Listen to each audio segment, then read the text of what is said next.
على nuclear medicine in a very short note.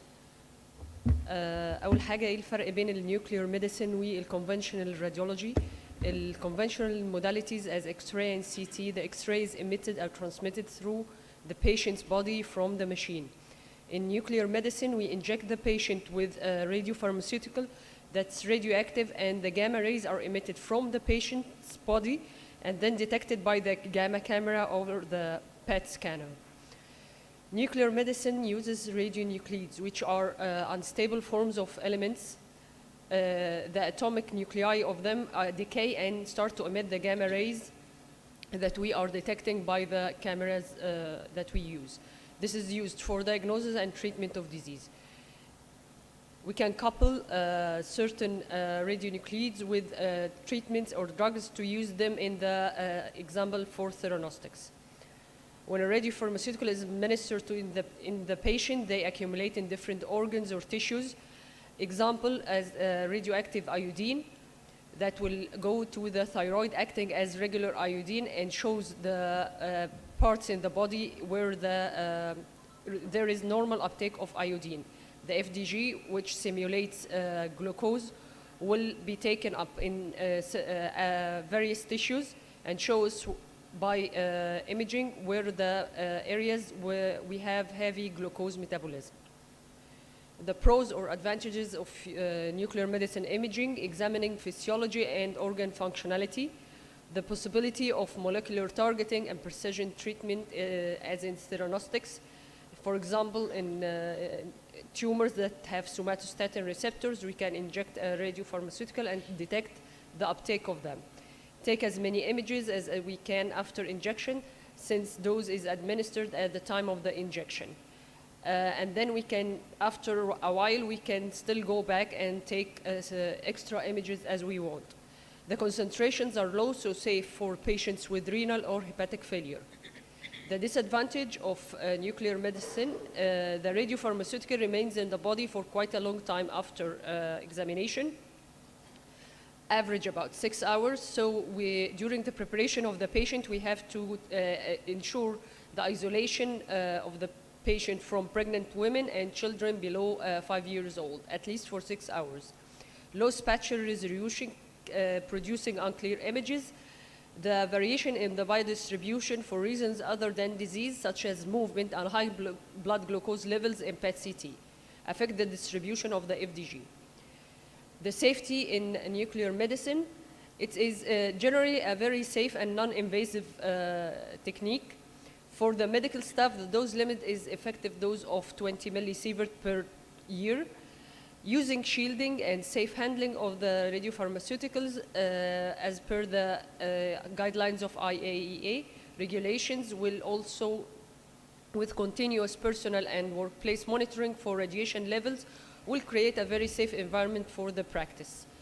These are some examples of the personal monitoring and the workplace monitoring and monitoring for contamination, internal or external. TDS is the golden rule for the radiation safety protection.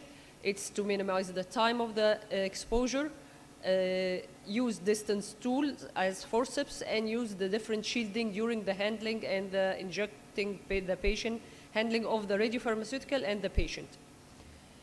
The indications, general indications for nuclear medicine imaging, as in tumors, for example, prostate and breast cancer, skeletal metastasis, we do bone scan. For osteomyelitis, prosthetic infection, we still do gallium and technetium bone scan. For in endocrine, thyroid, parathyroid, neuroendocrine tumors, hyperthyroidism, thyroid nodule, and parathyroid adenoma. For therapy in hyperthyroidism and thyroid cancer, we use radioactive iodine, MOHP treatment. This is very known for that. Staging of thyroid cancer, doing whole body iodine scintigraphy, renal scarring, the MSA. These are the radiopharmaceuticals used for these different examinations. Calculation of GFR, coronary artery disease, gastric dysfunction, pulmonary embolism. We do a VQ scan, that is ventilation perfusion scan. Sentinel node staging for oncology. We do lymphoscintigraphy. Cholecystitis, we do HIDA scan. And for oncology, we use FDG or dotatate or PSMA. And of course, we do in oncology for staging and restaging. A special note on the PET-CT, we use radio tracers that are gamma emitters, as we say, but with a special feature being 511 kilovolt. This has to be with this energy to be detected by the detectors of the PET-CT. The FDG is the most common used pharmaceuticals. There is also the PSMA, and of course there are now multiple other radiopharmaceuticals being used. It's beginning to be, there is a wide variation. It's done for initial staging of malignancy, response of chemo and radiotherapy, and detection of recurrence. It's also used in cardiac perfusion, a neurological disease, and as in dementia and Alzheimer's. Technologist's role in nuclear medicine is to inform the patient about and the accompanying persons about the handling and the examination and the therapy and what to do as a precaution after the examination. Verifying that the female patients are non-pregnant and not nursing.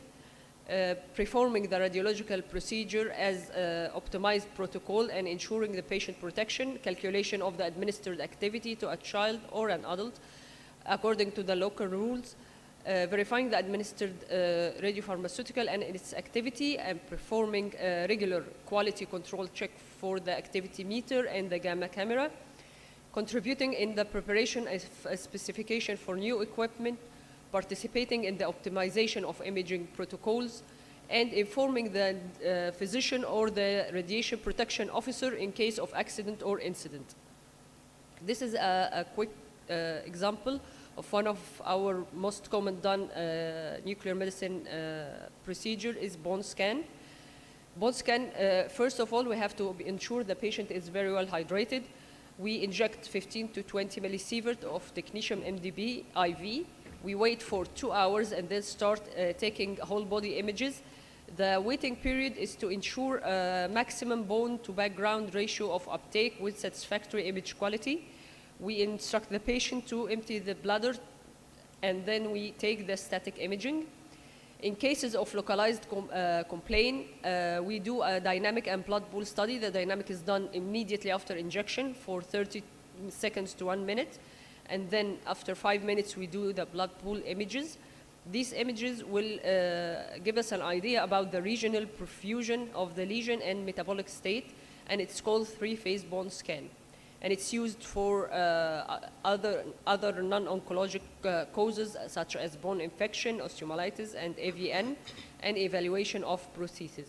This is an image about showing a bone scan with several areas of high uptake, and these are metastases, widespread metastases in the anterior and the posterior projection.